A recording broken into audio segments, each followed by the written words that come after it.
Wow, big titties in my face. Yes, yes, yes. Alrighty, welcome everyone. I'm Teeaboo. It is Monday, and I'm here to start the week off right by doing some treasure hunting, I think is what I would like to do at the beginning of the week. I would also like to show off my new paper pals. Here, look, check it. So they're the trio of the Symphogear trio. Pow, ya pow, wapow. I think they turned out, I think they turned out exceptionally well.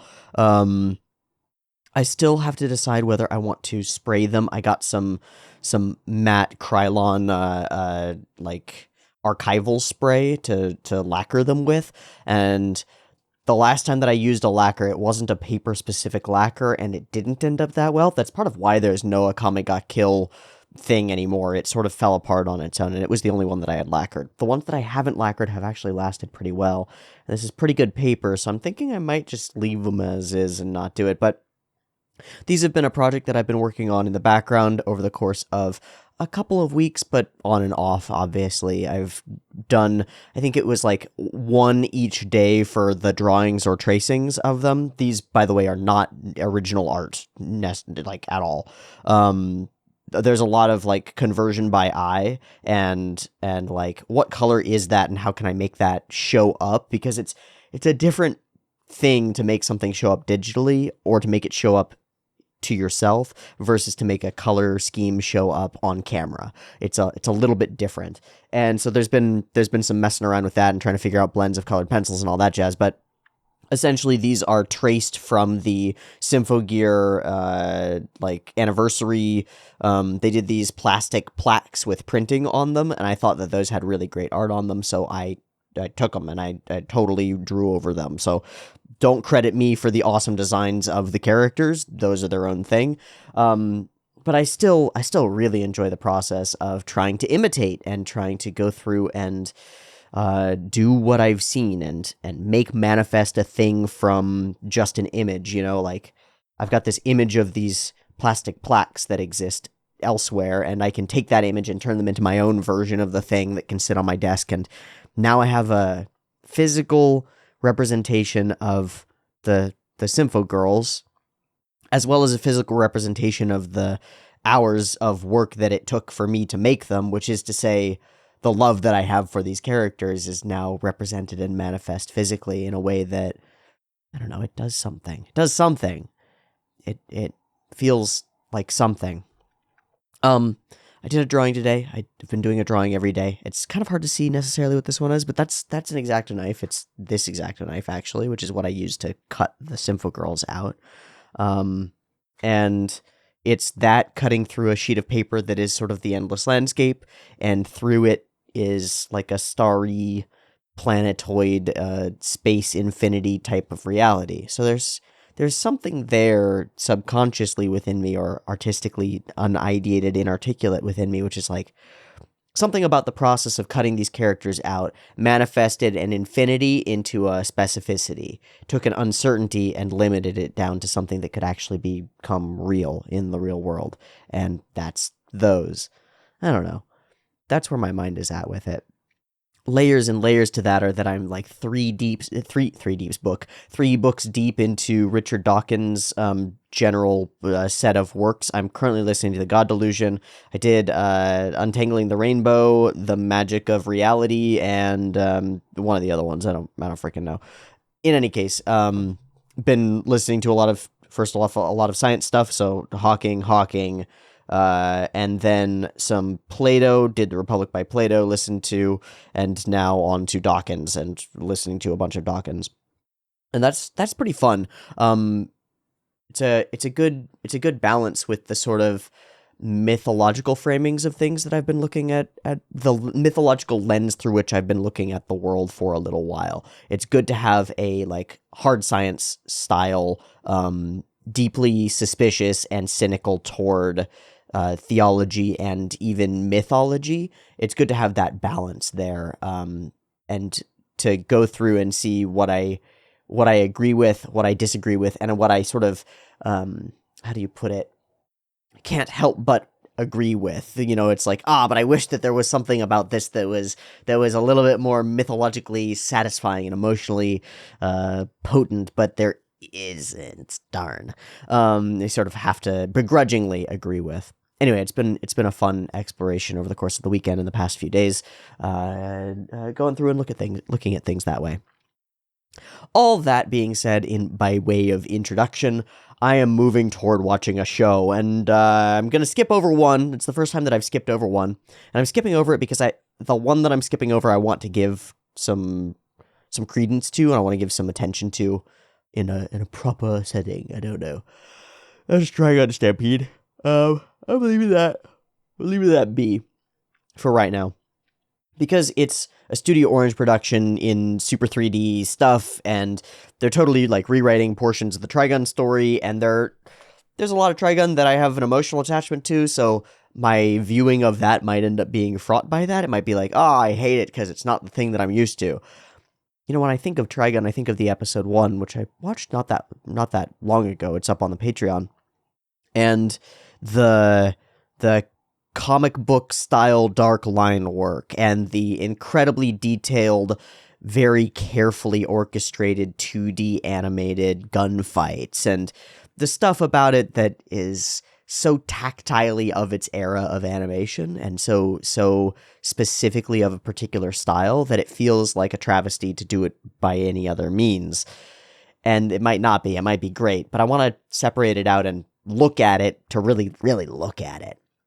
What I don't need to really look at, although I could be wrong, and I go into every one of these things hoping that maybe I'm wrong, because, you know, it's a damn shame when you can look at a show and look at the cover art of the show and know exactly what the show is going to be. It's also a good thing because you get what you wanted. It's what was on the tin, you know, like it does exactly what it says on the box. It's not a complaint, nor is it great praise, but it's not a bad thing to do what you've set out to do. In fact, it's one of my general modes of evaluating a piece of animation or a piece of anime, which I wrote out a couple of years ago because I was doing this treasure hunt thing before, and I was like, well, what are the written out things that a thing is trying to hit, and how do I evaluate them? Because we're in the space of art, and you can't structure a rubric for judging art very effectively. It's hard. And one of the things that I came up with was, it doesn't matter much if the show does what I want it to do. It matters if the show does what it set out to do. So if we can figure out from the art and from the representation, from the way that the story is going, what the artists, authors, creators intended out of the show, and then determine from that whether it accomplished that goal, the artist sort of sets their own bar, and then we as an audience can determine, did they cross it? You could think about like a movie coming out. So spoilers for the Avengers, for example. You've seen the Avengers, great. Spoilers for the Avengers. The Avengers comes out, and everybody knows exactly what the Avengers is trying to do. It's going to tell a compelling, simple superhero story that that's simplicity belies a complicated merging together of a bunch of different storylines that we've created. You know, we created the Captain America storyline. We created the Iron Man storyline. We threw away all of the Hulk storyline and put that somewhere else because we're not using Edward Norton anymore. Bye. We created each of these individual storylines, and then we fold them together into a group story collab clash thing that's going to be compelling in a popcorn entertainment sort of way, but also kind of uniting and unifying in terms of the mythological landscape of all of these different stories, right? Okay. And it should deliver on some of the action extravaganza stuff so that it's effective blockbuster summer Hollywood popcorn entertainment. And it should also deliver on some of the promise of seeing these characters on the big screen interacting with each other in a way that feels real and believable. So, having set that out, we can then watch the Avengers and say, well, did they cross those lines? Did they reach those bars? Did they meet those expectations for me? And we get this combo judgment thing that's like, well, did the artists do what they were supposed to do? And also, did I enjoy it? And how much of my enjoyment came from the fulfillment of like, this is what I expect from the thing, and this is what it does. That's all sort of an aside.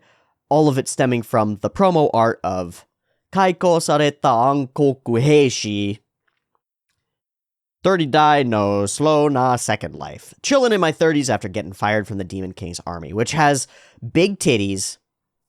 We'll just start with the primary promo, right?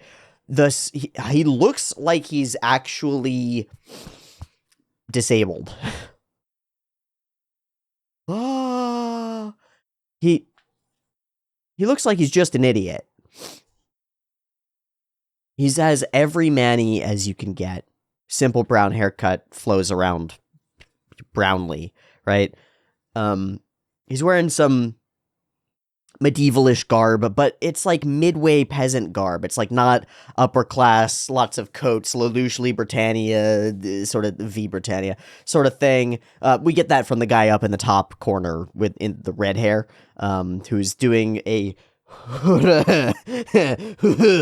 a schemer pose, you might say, as well as wearing an ascot, and he's got this collar that doesn't make any sense, that has sort of epaulets that don't make any sense. He's got the magic hair that's both a short, like medium length haircut, but then has strings of long length haircut. It's kind of the Yukine Chris hairstyle, you know? Where Chris Yukine has the one haircut that's all here, and then also the strands of hair that go 6 feet out from her, both together. It's one of those haircuts where you see it in anime and you're like, that makes perfect sense. Then you see somebody try to mimic it in reality and go, ooh, should have left that in 2D, man. Shouldn't have brought that one out. He is glowing and his sword is glowing, so some kind of power is manifest through him. It's probably his dick. It's probably his weenie. Just an expectation. It's a phallic symbol, and 2 sets of diagonally aligned crossways with the sword titties. Bam, bam. Draw your eye in, spiral in through the titties, through the sword, through the main character's face, into the other titties, and then into the seemingly semi-floating castle in the background that's just kind of there. There's dark sky on one side of the sword with the schemer boy, and there's light sky on the other side of the board with the good boy and his good girl with the big titties and the orange hair. She's obviously the main girl. They're going to end up adventuring together or traveling together or something. There's a kid in the background who's going to be, what's he's like Smokey from JoJo's, right? This kid is there to run around and talk about how cool the main character is. Something like he's looking up to the main character despite the main character is not looking up to himself, maybe. We'll see. It screams archetype. I don't know what to think of light blue cyan girl in the background. She's got this sort of a smirk on her face that indicates maybe she's a manipulator sort of thing, but it's hard to say. It's just hard to say. This looks like it's actually some art by the light novel artist. So immediately we can see one of the core appeals of this show, or of the original material, is that they drew the bodacious babe with the most pop-outable bazongers. They're primed to pop. You know those little like little rubber things that you push the indent in, and then over time it pop, right? They're like one of those that's been popped inside out. They're just ready to go. Very shiny, very sparkly, generically cute face, generically dude in the background. I don't get what's going on with the boy in the background there. It honestly reminds me of like a Magi character, but I don't know where that's coming from. And is this female character super strong? She's carrying these giant trays of stuff with just her fingertips, so seems like maybe. Seems like I would believe that. They be hanging. They may be banging, but we'll see. I also wouldn't be surprised if there were some kind of moderately sexualized, like, protector dynamic going on here. I don't know. Girls, titties, focus. And our dude with a really tiny knife, so I don't understand what's going on there, fighting against Mr. Ascot, Mr. I'm part of the military and also a nobleman, who is in Digiflame. Like, this is some weird fire. It looks weird. who is in Digiflame and has some Digiflame powers, and seemingly has some, like, tattoo stuff all over his eye. Maybe that's cuts, but it looks like it's tattoo stuff that's tattooed under his eye. So perhaps something along the lines of this guy has sold his soul for power, and our main character, in his just way, is fighting against the odds for the protection of titties, and also the furtherance of the goals of Tiny Child, and also just to chill in his 30-year-old second life. The part of this that stands out to me is the idea of getting fired from the Demon King's army. There's a rebellious notion to it. It's something like, once you're on the outside, you can see the flaws of the system that you are in. And there's a socially and situationally relevant, potentially, aspect to this, which is that a lot of people are going to be losing their jobs, are already losing their jobs, have been losing their jobs for a couple of years, and that will continue, as far as I can tell. We'll see if the show can demonstrate or grant to us any kind of valid, valuable, or otherwise useful story, myth, hero's journey type thing that can, like, fit in the place of that, right? Because it's a deep betrayal, it feels like, to get fired from your profession. Or, say, to strive in your youth, strive in your adolescence, strive in university and educational institutions in order to reach a certain bar, come out of there and strive once more to get hired by an industry, Demon King's army of some kind, to become employed as a salaryman or otherwise. And then to find a few years in that the skill set that you've spent near a decade in honing is no longer of much utility to the world because a robot can do it. Seriously, if you're a form filler outer, you're not going to have a job for very long. If you do basic legal translations and explain what basic laws mean to the people, you're not going to have a job for very long. Those intermediate skill sets are, like, disappearing fast. And with massive increases in productivity, a lot of other trades and skills, we need less people to fill office chairs because one person with a ChatGPT assistant can do the work of, like, 40 people. And that's it's a real and serious problem because people seem to benefit a lot from having something consistent to do that they feel fulfills them. That might literally fulfill them, as in put food in front of them that they can fill themselves with. And it's not obvious that the abundance generated by new technologies will transfer or translate to happiness for individuals. Especially in the sense that, well, those people might not have anything to do, and also might not have food on their table, and they might not know how to change those things. And there are obvious political and social redistributive things that need to happen in order to ensure that people aren't just fucking dying because they're starving because they don't have jobs. But there are also directional things, mythological, narrative-y things that are like, well, the mode by which you fought dragons before, which was to join an army and go out and fight stuff and protect your nation and be a part of a thing, might not be a thing anymore. And so you might have to find your own way. And what does that look like? If nobody gives you a roadmap, if nobody gives you directions, if the traditionally established socially normative directions that everybody and their moms and their friends have all followed for a couple of decades are all going to disintegrate, what do you do? So you get fired from the Demon King's army. First off, you feel betrayed because everything that you've worked for has been for naught in some sense. And you've got this sort of skill set that doesn't feel like it's applicable to anything. Sword without a sheath, maybe? That's more of a sexual metaphor. An axe with no wood to chop. Something like that. Now you're an adventurer. basically. You know, you were part of the city guard or the Demon King's army or whatnot. Now you're an adventurer. The problems of the world are just as big and bad. You just don't have a social organization or easy way to pass the responsibility to someone higher up in the food chain. You're on your own. You're the whole food chain. Well, one thing that you can do, and I hope that we have some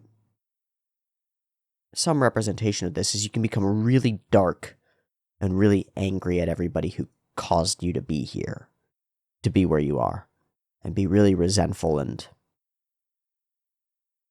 shitty.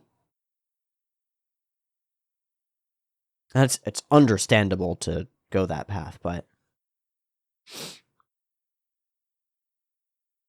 it's not the way. And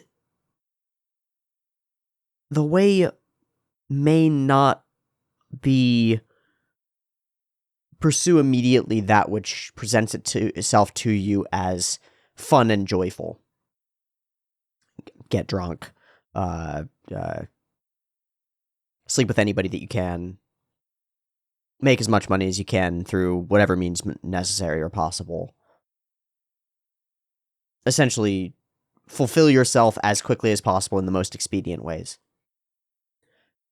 My hope, it's a weird hope to have for a show that on the surface of it is probably so unlikely to do something like this, but I still have this hope.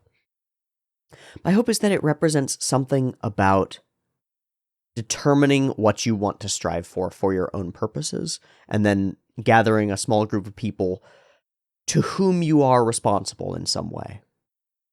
If he feels like he must protect this girl, even if she's Mongo strong or whatnot, then trying to live up to that and be the kind of person who could work in established harmony with this small little group might be good. So my hope is that in the narrative framework of this character, we can present something with a little bit of meat on its bones. Not a pun about the tit size of the female lead, but it should have been. Something with a little bit of meat on its bones as far as helping people who are cut adrift from society find some manner of continued existence that feels like being an adventurer or being a hero or being something more than nothing. Because being nothing really hurts us. Something like that. Let's watch the episode and maybe we'll find out. Maybe it'll even be good. I don't know. I'm excited. I'm kind of excited weirdly for this show. All right, we're good to go for Kaiko Sareta Anko Kuheishi 30 Die no Slow Na Second Life episode 1. It's up and ready to go. There'll be 2 versions, picture in picture in the description, timer on YouTube. Support this boy on the Patreon. I will continue to make as much stuff as I can.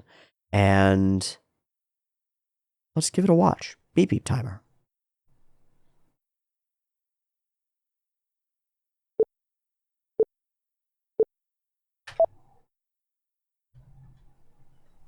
This is an interesting... Okay, I've never seen that before.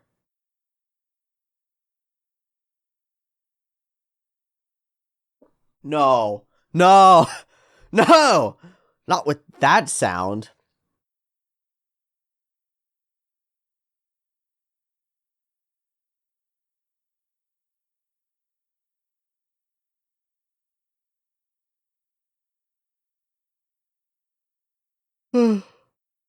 You're so stupid.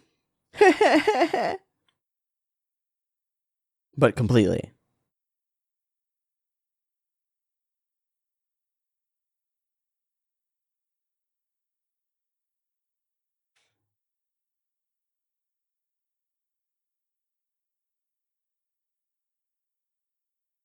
But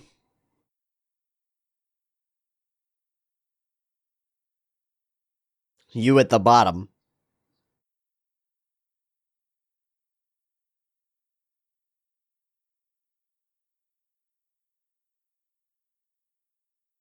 All right. You are inferior. That's moderately animated.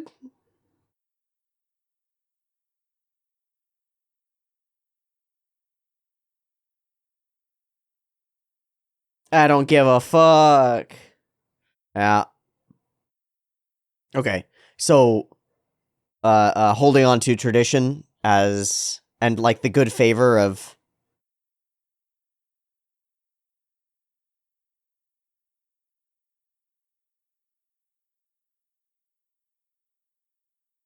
All right.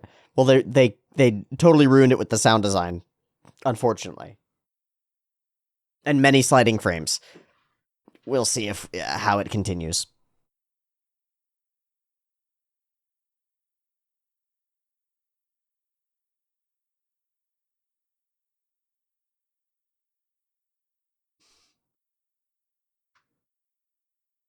What, that you suck? Mm-hmm.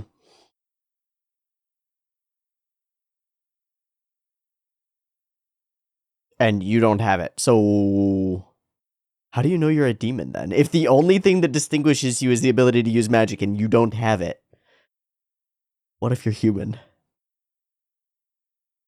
Who the fuck are you?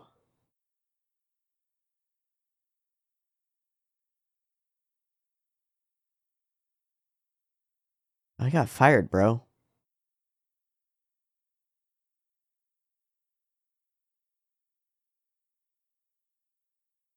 What's the social order? How's the people? What do the normies do? How do the? What's the economic stat? I. Mm. Okay, perfect.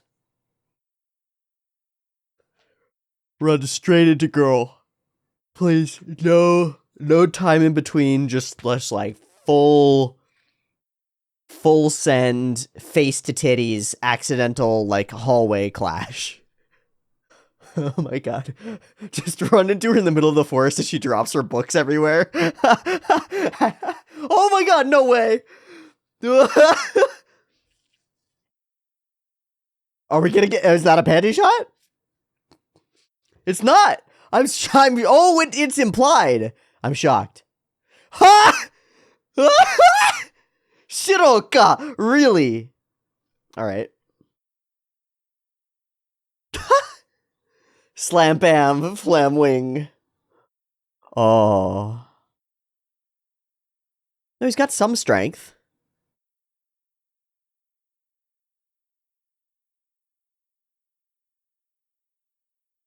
So some chivalrous ideations.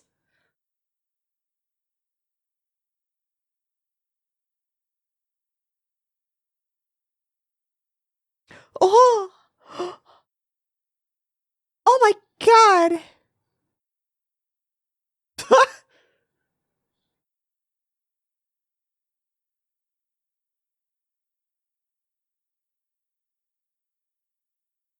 Little knife. Little knife. Yeah, whatever. Death. Life before death, baby. Takes up the sword, blade, knife.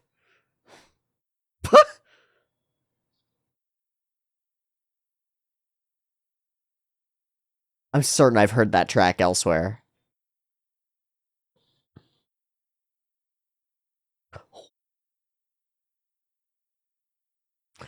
The female is impressed by your show of manliness. Sorry. It's so, oh, it's so straightforward. The stab upward?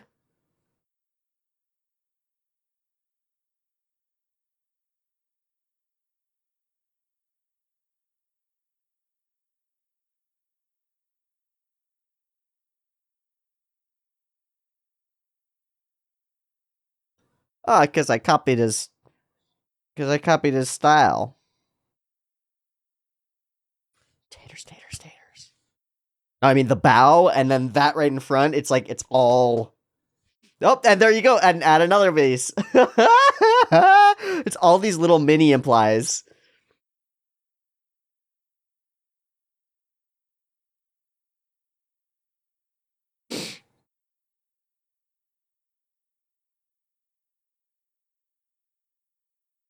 How convenient. That's a good gag. All right. Oh, wow, we're going to go OP now. And CG. That was interesting.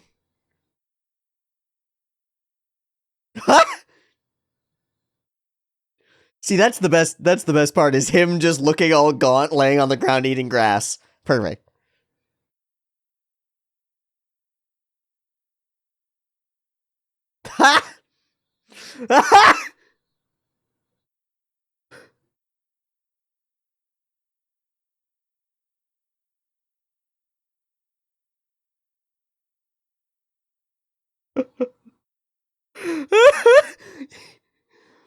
Every... Oh... Oh, it's so perfectly made.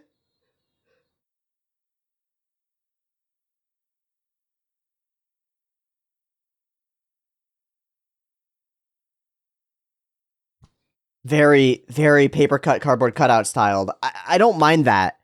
I don't mind that. It's like, Isekai Shokudo looks that way, too.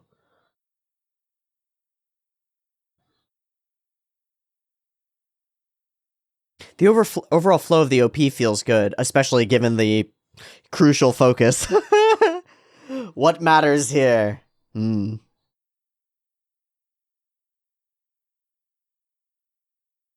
Okay, so that will eventually become a picture on the wall in their happy house where they have much sex. Like, right? Right. Right and good.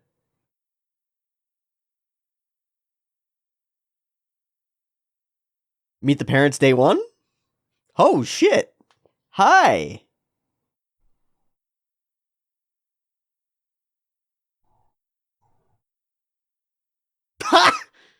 No.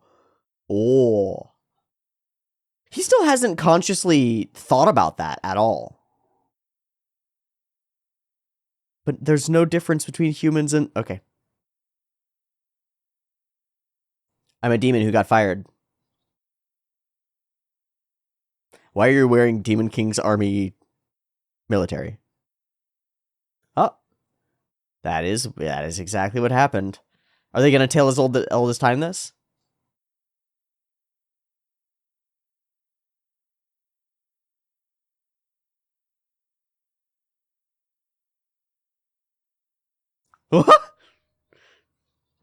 Uh-huh.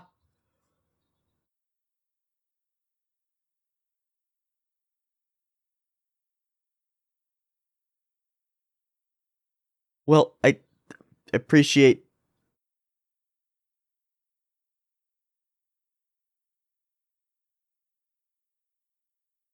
Nah, you staying, boy.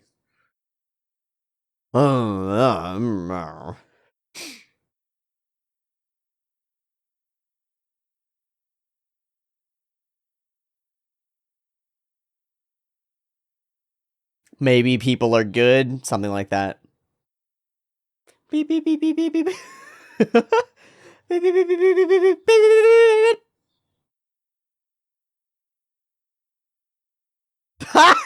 Really? Like, really? No, you know what? I changed my mind. I give myself unto you, great taters. He still hasn't consciously recognized it. It's really strange to me.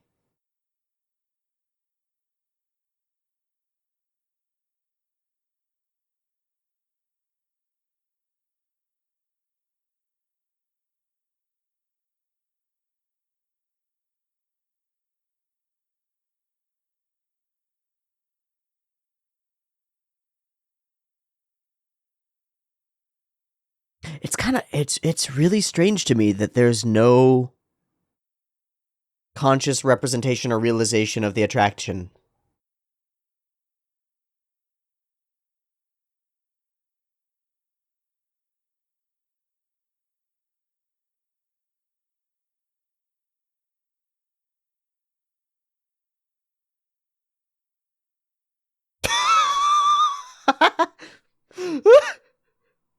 I've come to thank you in the middle of the night.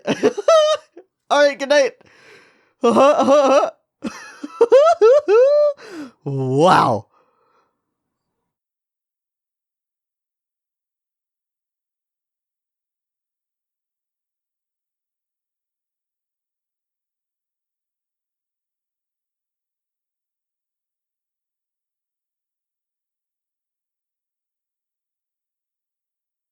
Oh.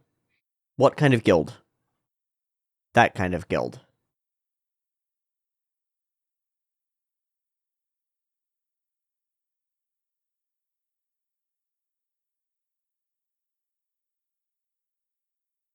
Can I do literally anything else?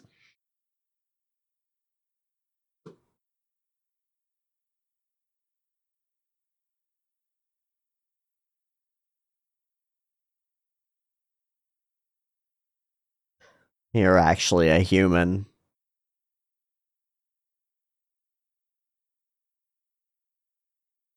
Hmm.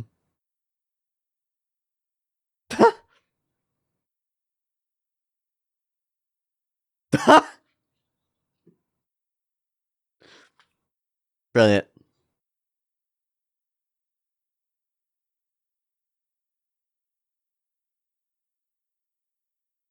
Yeah. Well, that was done. It's working. Because you're a human. Hmm. You are not a demon after all. Okay, this is fun.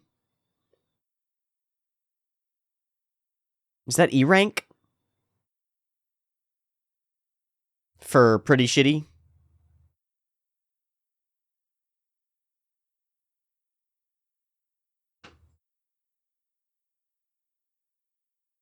Hmm.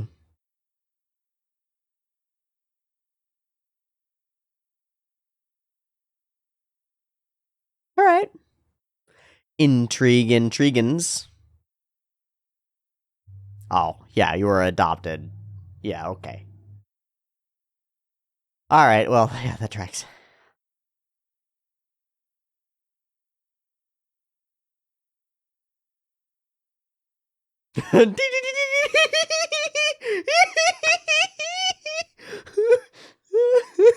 Oh, that's endless.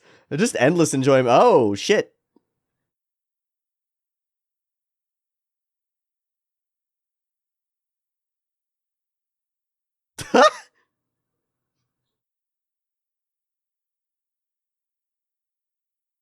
Oh, that's the glowy shit. Okay, so you were just trained in the wrong type of magic the whole time. Okay, cool. Swords. I'm a basic bitch. Human fighter. Aww.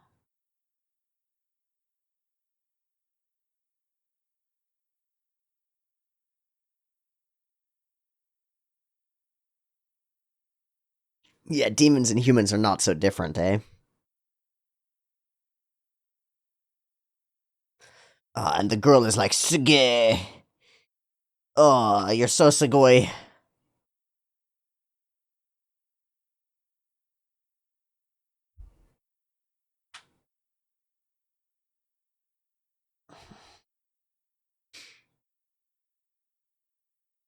Alright, we're in the weeds now. Now just press the button combo, dude. Just press the button combo, dude. Oh, a little too big for me, eh? Hmm. You know what?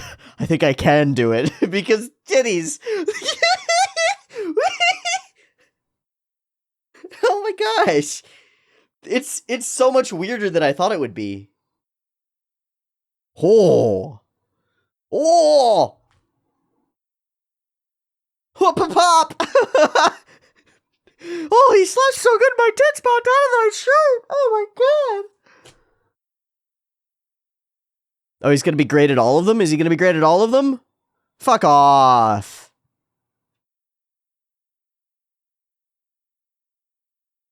Fuck off. Oh, you're actually a prodigy.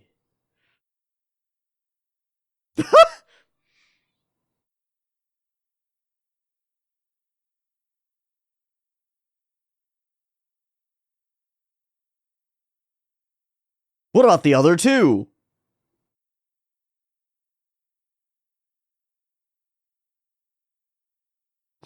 Okay, he's getting a little bit jealous. Because this is his own. Zasa baseball.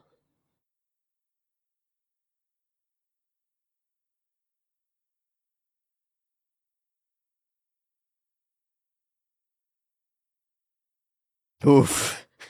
Oof. The opposite side discovering a prodigy. He's gonna hit him as hard as he can, yep.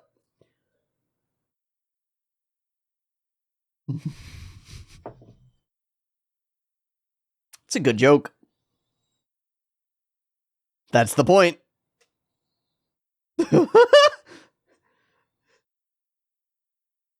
And smack back. Right? And your dad is dead.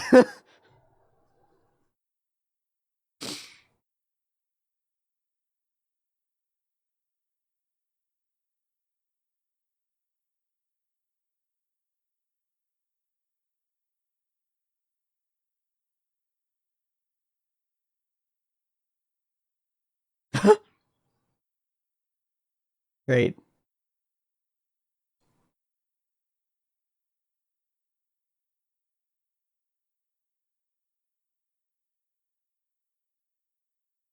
Hmm.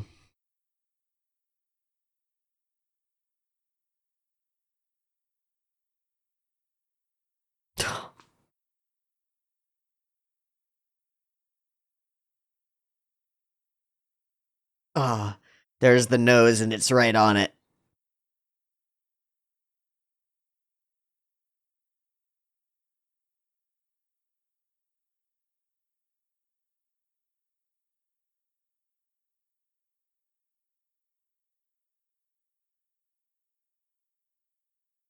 Oh, I'm so sad you're going to have to go. It's not like I can come with you.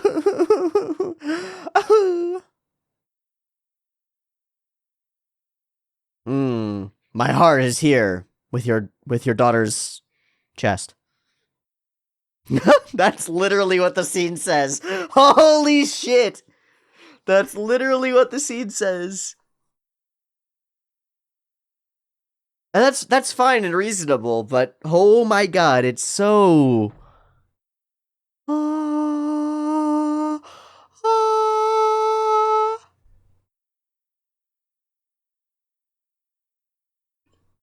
Okay, there are 4 minutes left, so there's plenty after the credit sequence.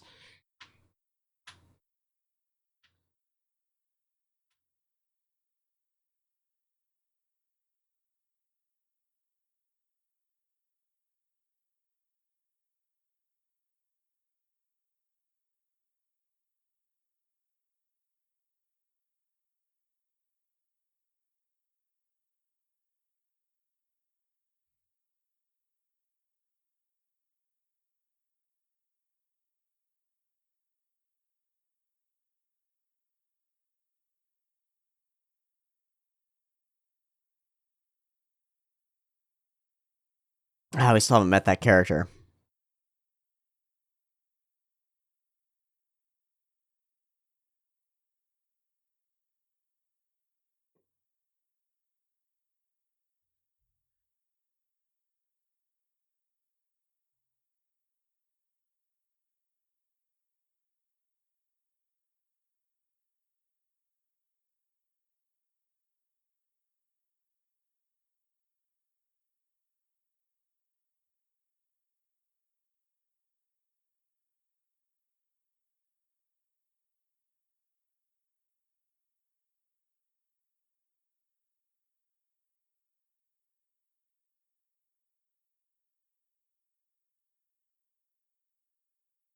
Sup?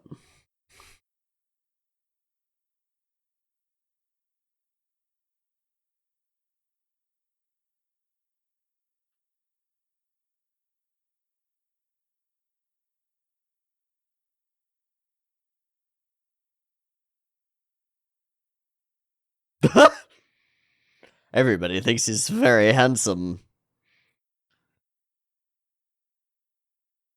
Is this Childman? Hey, it's Childman. Alright, what's up?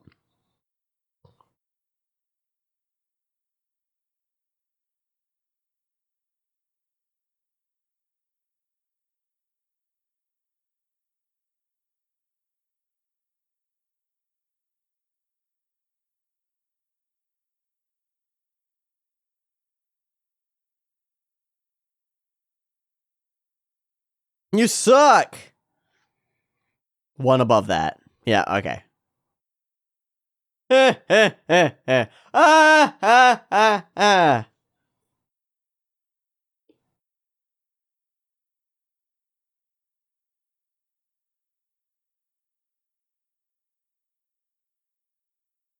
Small pond.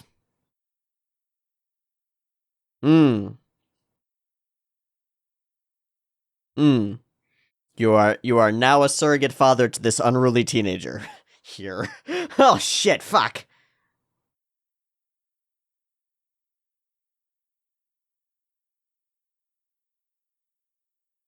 Hey. Ugh. Too good for him, huh? Too good for them, then.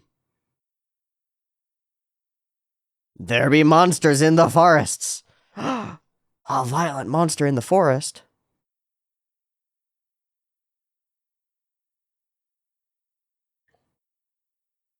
It's the... We just beat it, right? The monkey?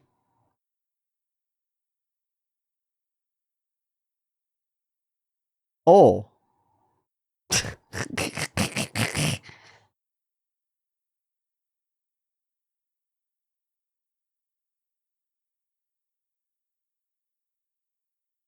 Okay.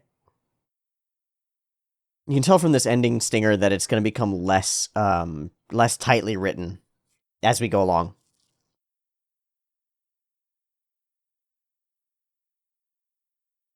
Great. Okay, so interesting. I don't in terms of enjoyment or lack of enjoyment of the show, I'm right in the middle. I don't mind it too much. All the pieces work together well enough. I would guess that the director has some experience directing shows of this nature. I didn't look at the beginning who's directing it or even what studio it's coming out of. So it's coming out of studio Encourage Films. Has a credit on Symphogear, which is interesting. Isekai Cheat Magician, Akumakun ONA, Gochumon wa Usagi desu ka? Okay. Cute Girls Show, I think. Not sure. Deaimon.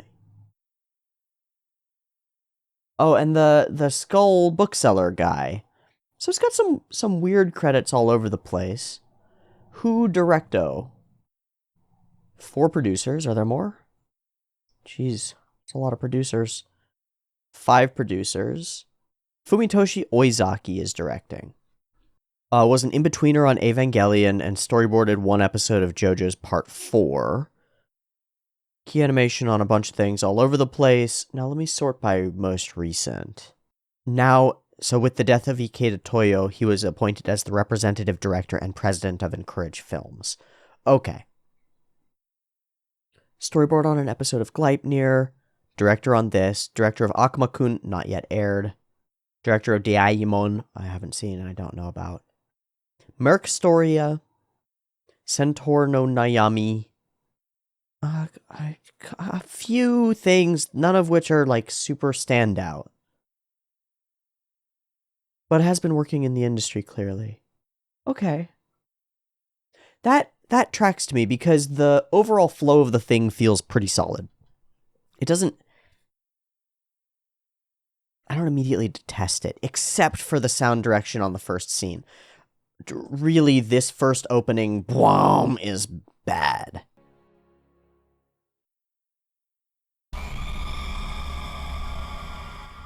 Even at like 70% volume, that's pretty bad. It's off-putting and uncomfortable, and it's not a good sound.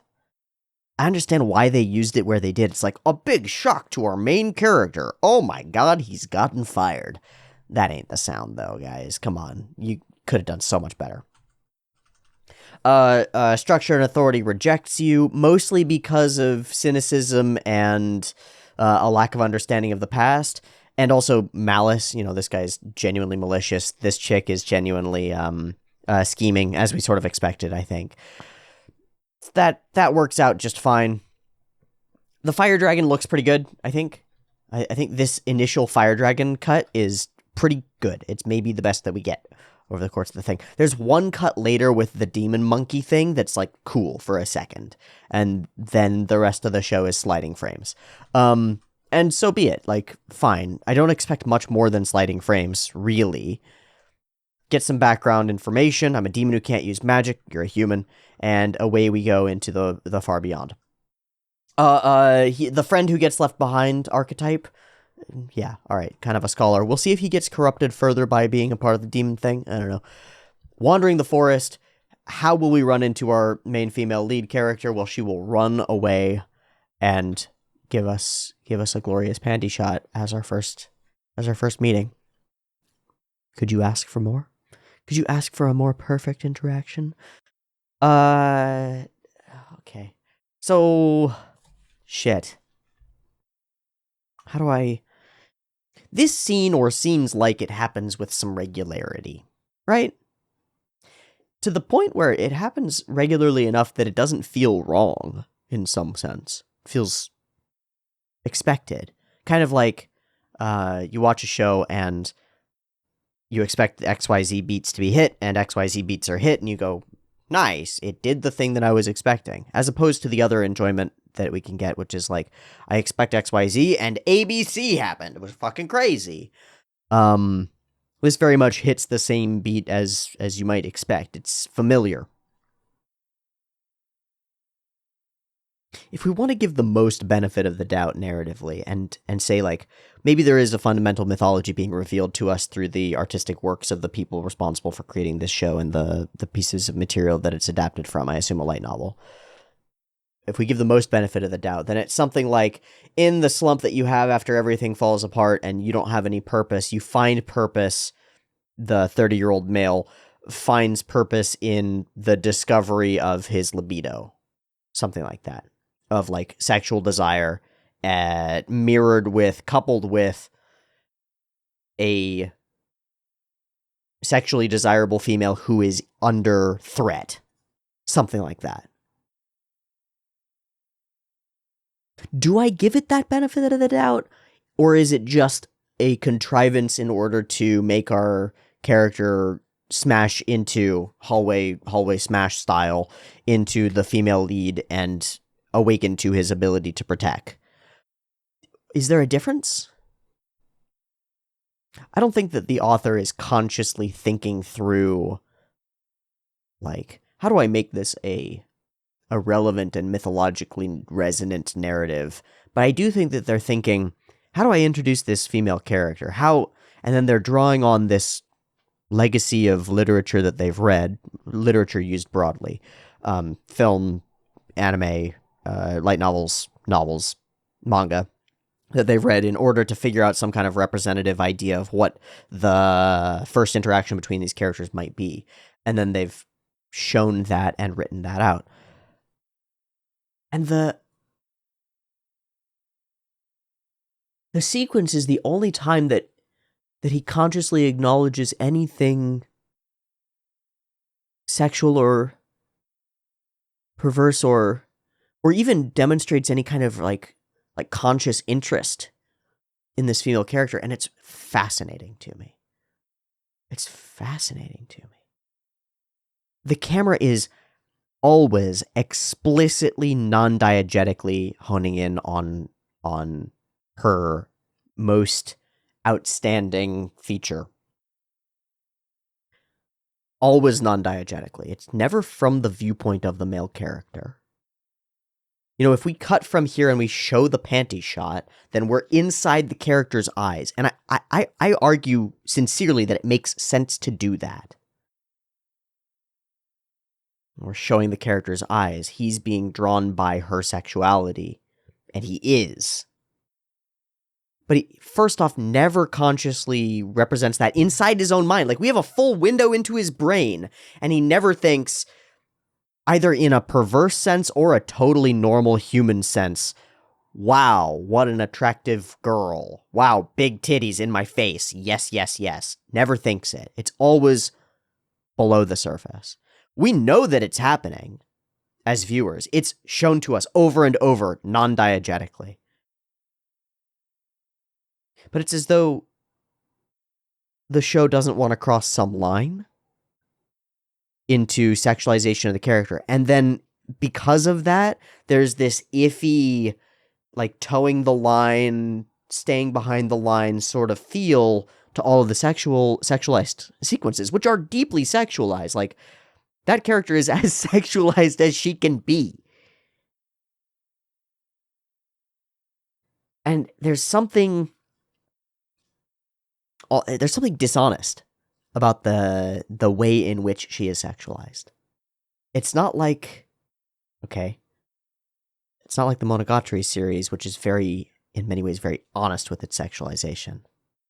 Sexual content is front and center and, like, bring your eye to it, and it's the female characters know that they're doing it, and the male characters know that it's happening to them, and that they're taking part in it. Like, and we as a camera are often inside, literally inside the male gaze of the male character, as opposed to this sort of ephemeral gaze of the director, of the camera operator, who's just honing in on the titties. And we're sort of separating that from the main character's own gaze so that he remains Puritan. He remains morally distinct from the camera. He remains pure. It's like, no, he's a good boy. He's not looking at the tits, but I am, and the camera is, and so I get to have my cake and eat it too. I get to stare at the titties, and I get to feel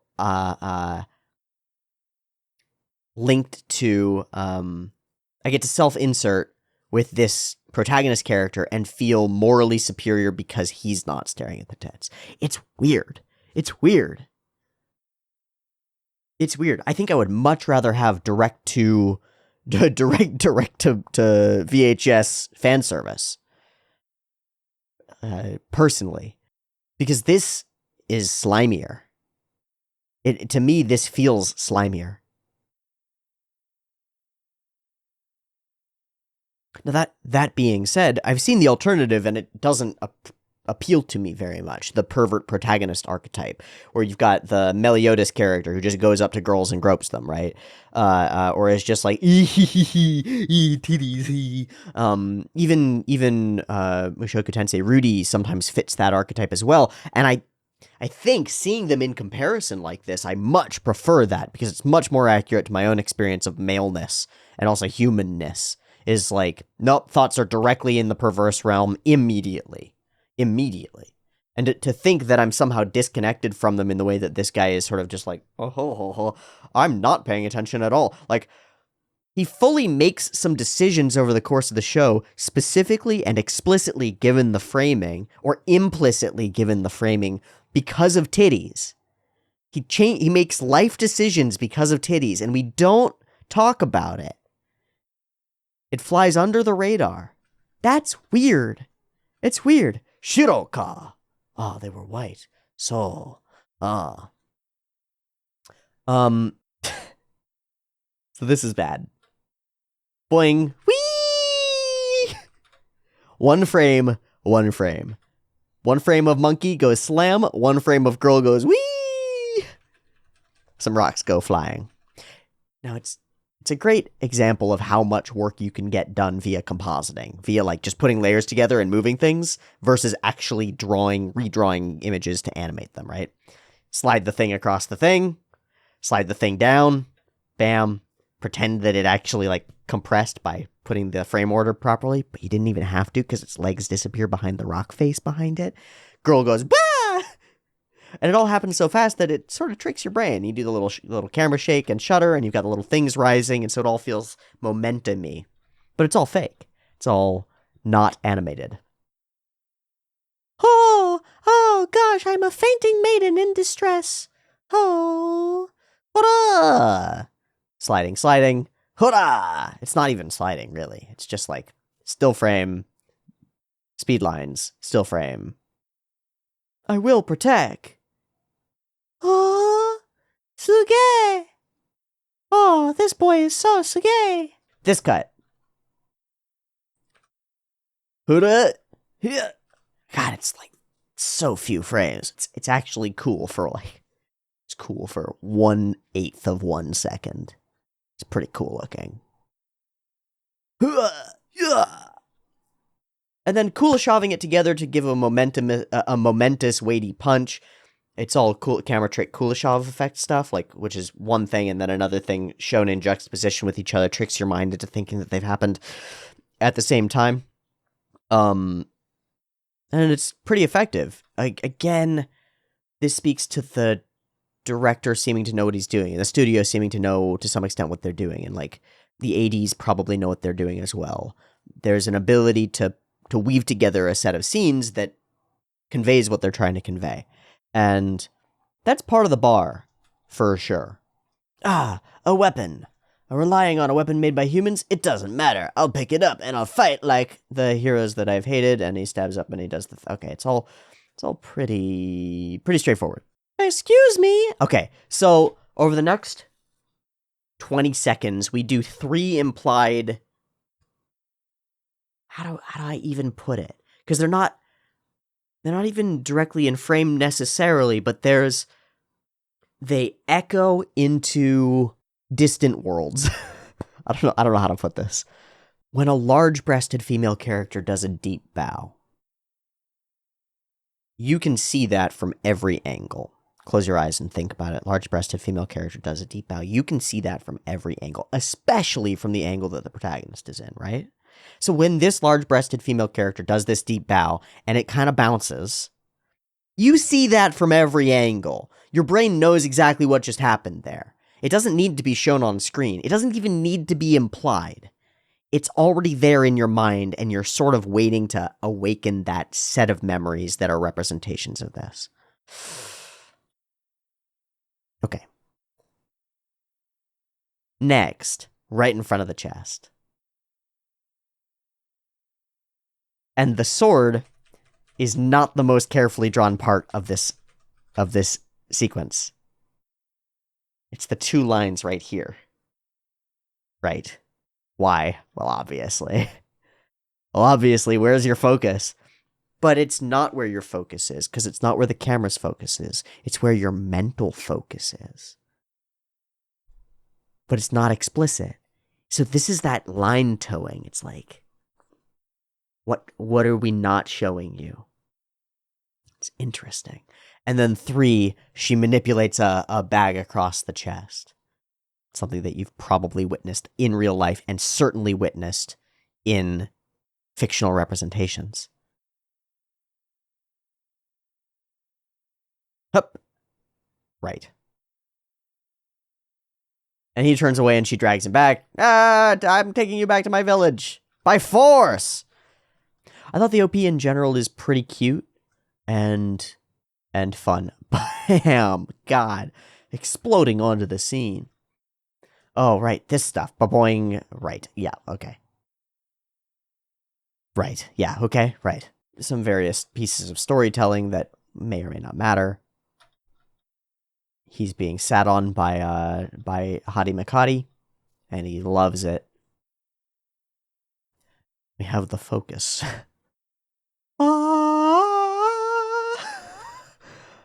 Uh-huh. And then this is cute. It says it storybookifies them. They become part of a past narrative that they've got framed on their shelf with his armor behind it, right? So it's like, this is where Dad and Mom met kind of thing. Okay. Straight into it. The parents are right there. She enters. Frame, bam. Frame, bam. Staring right at them, bam, right?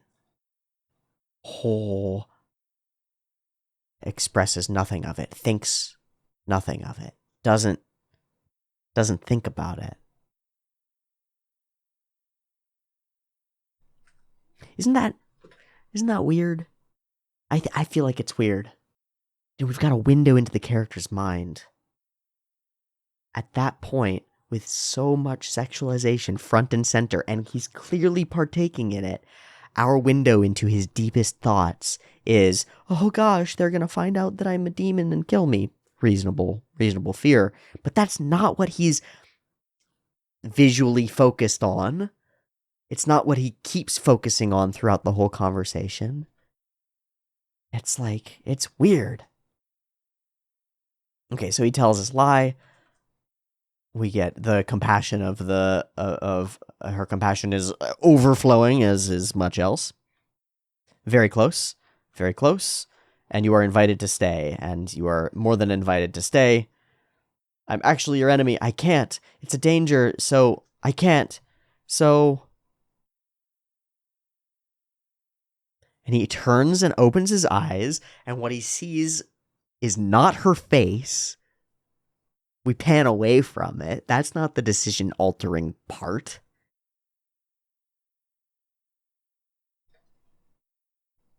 That is. I guess I'll stay for a while. What does my life even mean at this point? It's all meaningless. The only meaning that there might be would be... I don't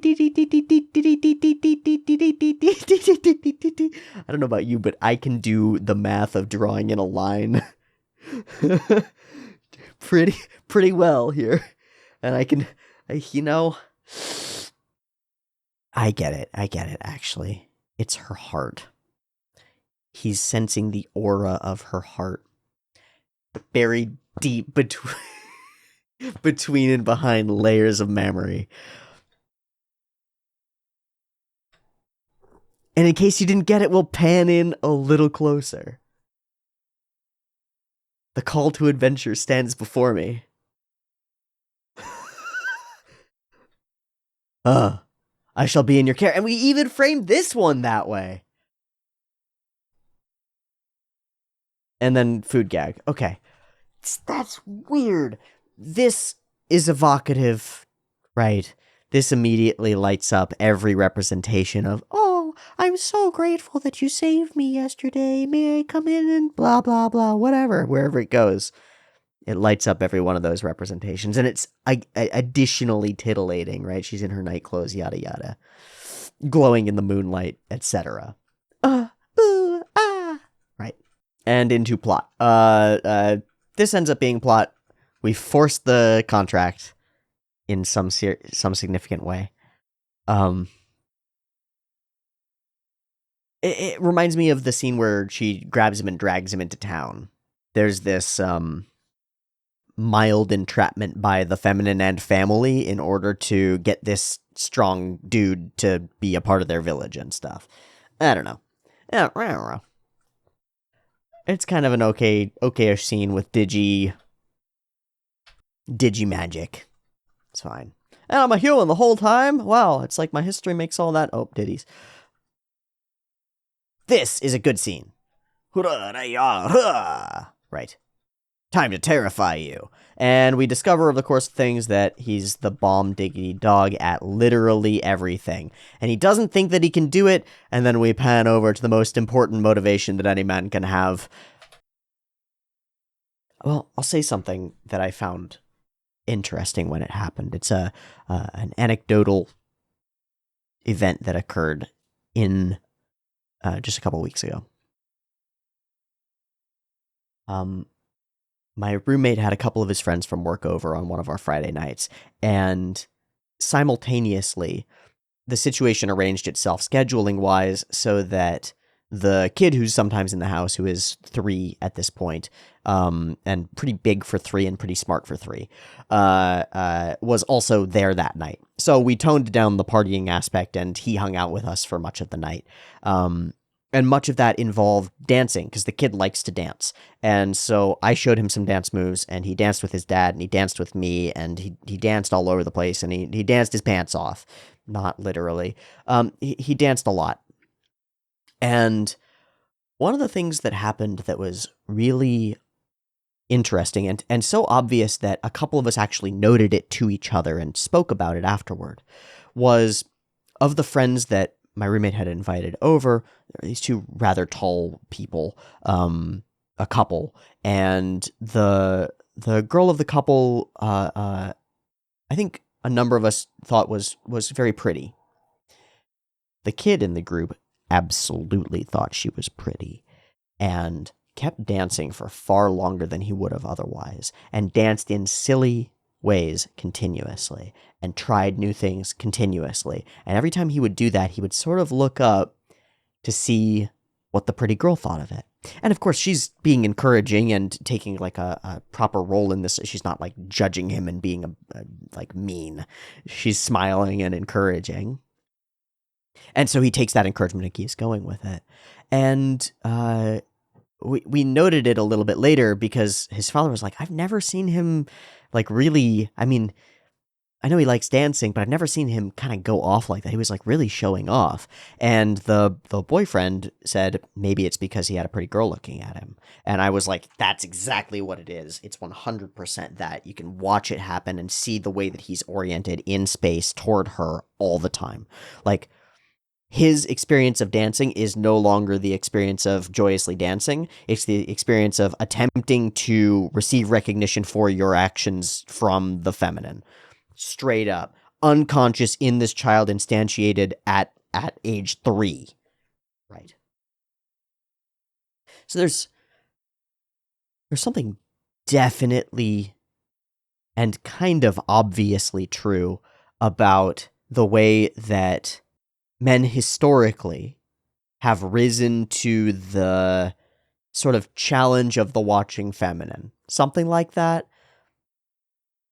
Demonstrate worth, demonstrate capacity in order to achieve titties. Is sort of what the show says, I think. And that strikes at something that I think is very anecdotally real. Certainly at the gym, this is experienced, and even has been noted jokingly, consciously, among many, and among my friends. When there's a pretty girl in the gym, everybody's lifting differently. Their whole attitude. Now, some people are tuned out to it. Some people aren't interested. Whatever. A whole bunch of the attitudes of the young men who are lifting changes immediately when there's a woman in the gym. Completely. That's interesting. It points at something true. Should it be so? I don't know. I'm not trying to make a value judgment on it, but it is so. And the show represents that here. All right, so he's magically good, and he impresses the shit out of the father. And he gets bazoinged a bunch. Oh, this is, again, it's still non-diegetic, but it's like way more, well, haha, in your face.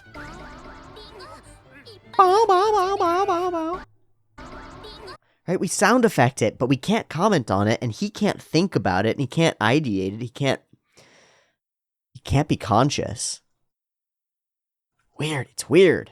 Okay, so you've proven yourself and beyond proven yourself to the father of the fainting maiden. And now we'd like you to stay. Stay in town, man. Stay in town. And he turns over and sees the big titties and is like, you know what? Actually, I would like to stay here. That's probably the reason to do it. That's probably a good bow, bow, bow, bow, bow, bow. All right. Into OP. The OP is relatively cute, chibi stuff. Doesn't matter at all. And this sets up the next episode, which will be coming to some kind of conclusion of hostilities with this kid who is very arrogant. Straightforward. And that's the whole of episode 1. I don't mind it a bit. Okay, that's not true. I mind it many bits. And I mind many bits about it. There's a lot to this show that's absolute garbage. But it's just the perfectly mid-tone garbage where it doesn't do anything so heinously disinteresting that it's worth making a bunch of fun of. I guess I could take that tact and be like, haha, titties everywhere and bad sound design in the first frames. Okay. Overall, I don't mind it. If you're able to sort of blur your eyes a little bit and just pretend that this space of irrelevance matters or just doesn't matter and you're using it as time fill, then it's perfectly good time fill. Will this show ever say something interesting or novel? No. Am I going to watch more of it? Absolutely not. And I'll tell you explicitly and specifically why I'm not going to watch more of it. If it did its fan service with a little bit of class, which is to say, it was aware that its characters are sexual and sexualizable, and did so in a manner that didn't make me question what the purpose of having them in the plot is, other than some infantile fantasy stuff. I kind of expected more from a show that is like a grown-ups isekai, right? Because it's about most isekai are about somebody who's in their 20s-ish and is a neat hiki loser who dies, goes to another world, and gets another chance, and that chance puts them in their young 20s or earlier with more chances to like figure their shit out. You'd think that the 30s version of that, you get sucked from your current world into a new world, not a literal new world, but like you're no longer working for the Demon King's army, and so you're in the world of humans, would take a slightly more mature stance toward the sexualization of its female lead. For example, that it might be normal to sexualize the female lead, and that maybe even that the main character might contribute to that, because men sexualize women and vice versa, and that's pretty normal. It's a little more schoolyardy to be like, hee, I like you, but it's not because of any of that weird goopy stuff. It's like, you're in your 30s. It's because of the weird goopy stuff. Can we get over that? And it doesn't feel like the show can get over that, which I find disappointing. I think there's room for something like this to work way more interestingly and be sexier and be more fun and sort of through its boldness allays some of the criticisms around sexualization that will be leveled at a show that contains sexualization, no matter how you do it. It feels cowardly. It's cowardly to use your characters as sex objects for their sexual appeal and then to pretend that you haven't. That's what it feels like it's doing. It feels like it's having its cake and eating it too. It's sexualizing the characters while remaining pure, and it's not. And it can't be.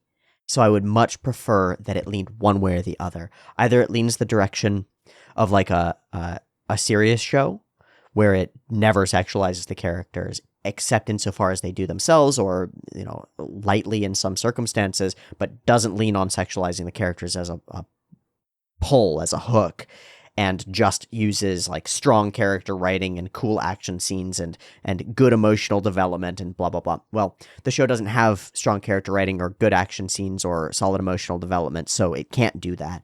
So what I would much prefer is if it just leaned in and was like, you know what? The main character might be a repressed boy, but he's still staring at them titties, and he knows it. He might even feel weird about it. That would be interesting. That would be really genuinely interesting, right? I mean, this is a dude who's been in the Demon King's army. He's only seen demon general ladies who seem to dress as skimpily as they'd like, right? Maximum sexy. What are his views on sexuality? Do they differ from the human populaces? Can we explore that? No. Only in the most bland milquetoast way possible, and then pretend that we didn't. It feels disingenuous and it feels cowardly. And so it doesn't even have that as an appeal. No. All right.